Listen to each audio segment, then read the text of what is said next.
Your Christmas bonus is not extra money. It's not free cash. It's not a reward. It's actually a test. A test of whether you'll repeat the same December mistakes or finally break the cycle of going broke every January. Because right now, millions of people are excited about their Christmas bonus and their 13th month pay. But by the time January hits, they're Googling, why did my Christmas bonus disappear so fast? Why am I always broke after Christmas? How not to overspend during Christmas? And most don't even understand how it happened. Quick pause. If content like this actually helps you think differently about money and life, please support the channel so we can keep making more of these practical guides. Just hit subscribe, like the video, or share it with someone who needs it this season. Now, let me show you how to survive December without going broke. This is not another boring budgeting lecture. This is your December survival field guide. A simple list of rules to help you use your Christmas bonus wisely, avoid holiday debt, and escape the usual holiday spending mistakes. Let's start. Rule number 1. Your bonus is for January, not December. Most people treat their Christmas bonus and 13th month pay like money made for December happiness. Wrong. Your bonus is actually for January survival.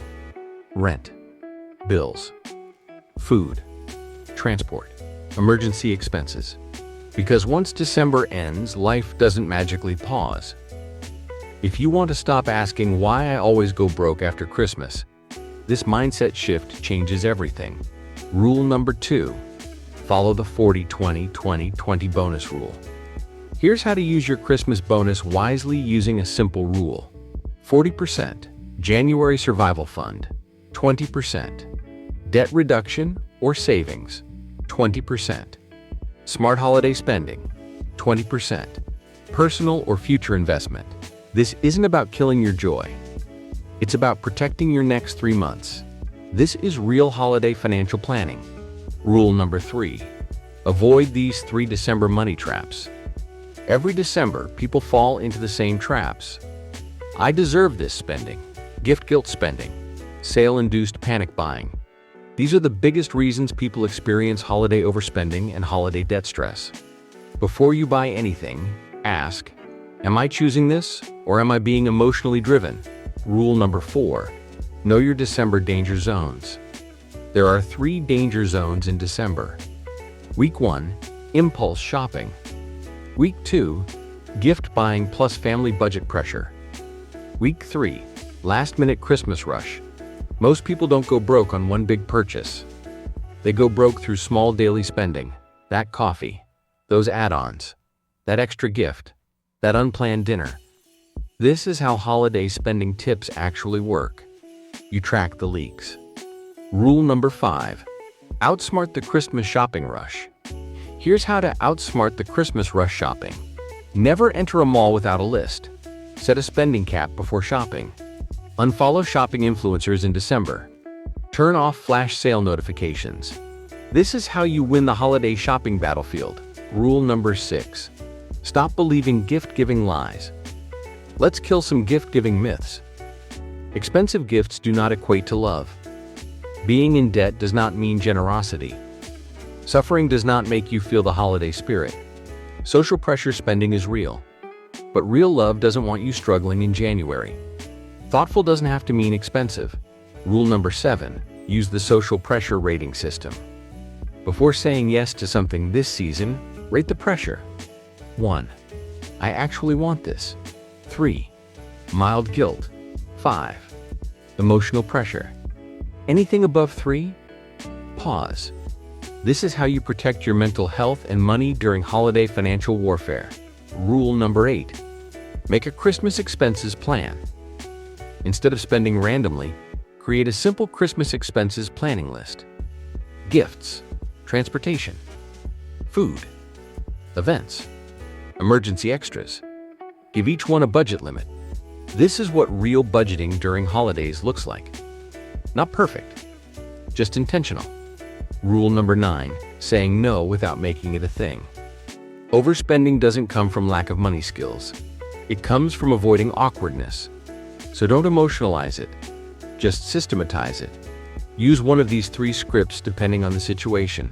For exchange gifts group spending, I'm following a fixed December budget. I can join if we keep it under 500 pesos or $10. Otherwise, I'll pass. For family requests, I've already allocated my holiday budget. I don't want to promise then cancel later. For guilt trips, I'm being more deliberate with my money this year because I want to start January clean. No drama, no apologies, no long explanations. You're not rejecting them. You're protecting January. And if they react negatively, that tells you more about them than about you. Rule number 10.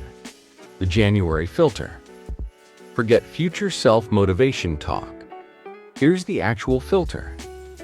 Before you buy anything in December, run it through 3 checks. 1. Would I still buy this if it wasn't December? If the answer is no, it's seasonal pressure, not real desire. 2. Is this solving a problem or soothing a feeling? Be honest about which one. 3. Will I still be glad I bought this 2 weeks from now? No psychological labeling, no overthinking. Here's the December survival system to manage your holiday spending. 1. Assign your bonus before December touches it. Don't carry a mental plan. Write it. Lock it. Treat it as already spent. Unassigned bonus equals emotional spending money. 2. Break December into 4 risk weeks. Week 1, Rich Illusion Week. You feel loaded. This is where most impulse buys happen. Week 2, Social Escalation Week. Reunions, parties, exchange gifts. Spending multiplies. Week 3, Panic Buying Week. You feel behind, so you overspend to catch up. Week 4, Cleanup Week. Bills, obligations, reality. Awareness doesn't remove pressure. It lets you anticipate it. 3. Stop relying on discipline. Redesign your setup. Instead of trying harder, do this. Remove stored cards from shopping apps. Unlink wallets temporarily. Set app spending limits. Delay non-essential purchases for 48, 72 hours. Friction beats willpower. Every time. 4. Redefine what giving actually means. Not everything has to be material. Practical alternatives. Functional gifts. Shared meals. Experiences. Time plus presence. Help plus effort. People remember effort more than prices. Before you scroll away, I just want to say this. If December has ever drained you financially, that doesn't make you bad with money. It makes you human in a season that's designed to be overwhelming. And the fact that you watched this far? That already says something good about how much you care about your future self. I gathered everything we talked about into a simple December survival guide that you can keep with you this season. Not to control you, just to support you when decisions get noisy. If you want a copy, you can email freedomyearsproject@gmail.com with the subject, Pass the December Test. I'll send it over. And if this video helped shift even one small perspective for you, support the channel by subscribing or sharing it with someone who also needs a calmer December. This isn't about perfection. It's about progress. Before you go, answer this in the comments. What do you usually end up overspending on in December? And which week does it usually happen? Week 1, Week 2, Week 3, or Week 4? Sometimes, just noticing the pattern is already your first win. You're doing better than you think, and you deserve a January that feels lighter.